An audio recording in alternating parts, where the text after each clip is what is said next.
MICKEY7 actually began with a sort of a philosophical quandary that had bugged me for a long time, which is the teletransport paradox. And this started with Star Trek. The first time that I saw Star Trek when I was a little kid, people get on this transporter beam, right? And it's supposed to be transporting them to someplace. It was very clear to me, even as a 6-year-old kid, that that wasn't transporting anyone. That was murdering someone and then making a new person on the other end. I mean, that was pretty obvious to me that that's what was happening. And so that's sort of the concept that I was playing with. And that question is sort of the central question in Mickey's mind, because I presuppose that technology's availability. And then being an author and a sadist, I thought of the absolute most horrible way that we could use that technology, which I'm pretty sure is how we would use that technology, which is to create a class of people that we don't have to care about, that we can just throw in. You. Somebody needs to clean out an active nuclear reactor, send him in there. Yeah, he'll die, but we'll just print a new one. No harm, no foul. So you can have people do these awful, painful, deadly things for you, and you don't have to feel guilty about it because you just print out a new one and they're fine.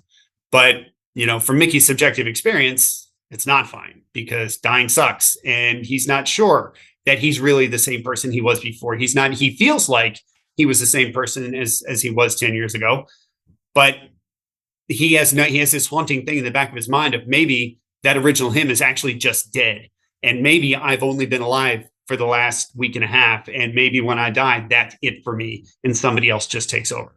And that's like I said, that's the central quandary of his life. And that would make everyone grateful to him because he's actually he saved their lives on multiple occasions. By the time we get to the start of the book, he's like MICKEY-1 and MICKEY-2 literally die saving everyone else on the ship. But that's not how human psychology works. That doesn't make people feel grateful. That makes people feel guilty, and people don't like to feel guilty. And so they change their guilt over into contempt for the person who's done these things for them. And that's, you see this happening, every day in our society, where people who have to do really grueling sacrificial things that really benefit the rest of us, they don't get our love and affection the way they should. They're treated with very often with contempt because it makes us feel better about ourselves, because we don't have to feel guilty that we're not the ones doing those things. And so Mickey's really a little bit of an outcast in this society, which makes things really difficult for him, and makes it a little harder for him psychologically to put himself on the line time after time after time for these people who don't actually treat him particularly well. So that's another sort of. And when he does meet MICKEY-8 through a sort of an accident in which he's supposed to have died, but he doesn't. He actually makes it back, and MICKEY-8 has already been pulled out of the tank. That really rubs it in his face that, when I die, I'm really just going to die, because this guy, this next iteration of me, it's not me. He's a different person. The Creepers are native inhabitants of the planet that they've come to colonize. So they're and this was again a place where Director Bong and I diverged a little bit in our interpretation. One of the things I wanted to talk about in this book is the question of sort of who gets to be counted as a person. Because, when we look at the world, we classify everything into sort of person and non-person, and non-persons get treated in a very different way than persons do. And it's not just, we don't just look at it as human. Like, I look at my dog and I treat my dog as a person. My dog is every bit as much a person as any other person in my life.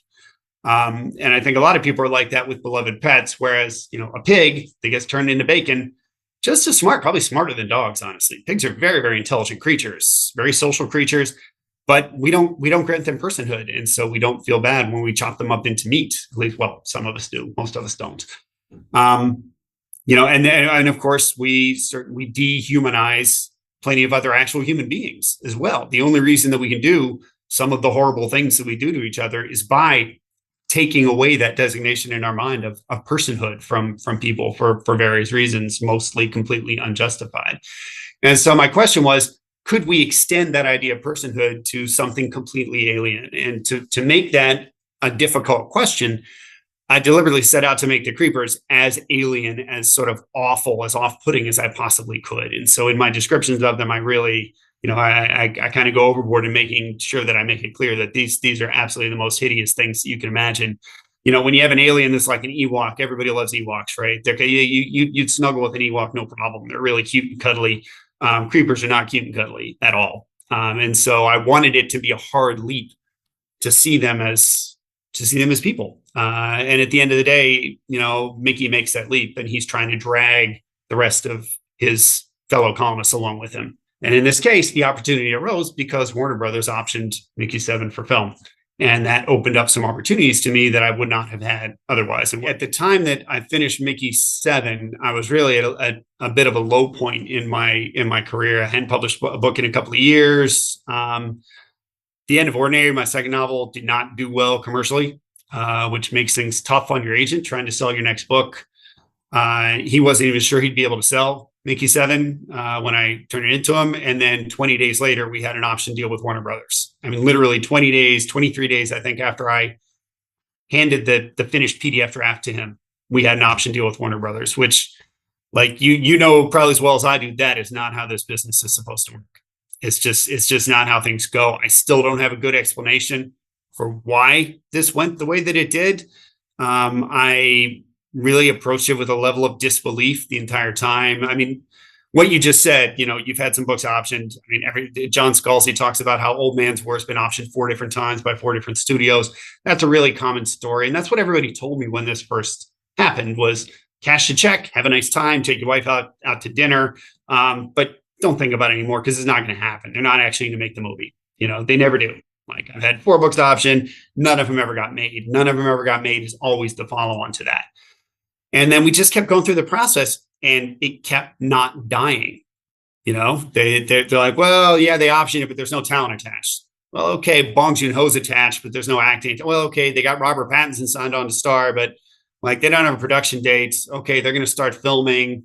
But, things could still fall apart at any minute. Okay, yeah, I've been to the set. I watched him film. I see that they're actually doing this. I saw that they built, like that was almost entirely done with practical effects. They actually built all that stuff. That wasn't CGI. Okay, they put a lot of money into this, a lot of effort into this, but like it probably won't ever get released, blah, blah, blah, blah, blah. I really didn't believe it until I was sitting in that theater in Leicester Square at the world premiere in London a few weeks ago.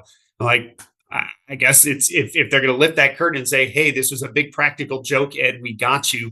This is their last opportunity to do it. And, they didn't. It was actually a movie. They really did show it. This movie is not a sort of a beat for beat adaptation of my book. I don't know that you could do a beat for beat adaptation of my book just because of the way that it's structured. It's more like another piece of art that's in conversation with my book is sort of the way I think of it. And, Robert Pattinson's interpretation of Mickey is quite a bit different from the way that I described him, but he's a really unique character in the movie who certainly, he brings his own stuff to the screen. That again, is different than what I put into the book, but has its own merits. And so I was really intrigued to see what he would do with the character. I was really happy to see what he did do with the character. I thought it was, just to get that out of the way. I think it's an absolutely fantastic film.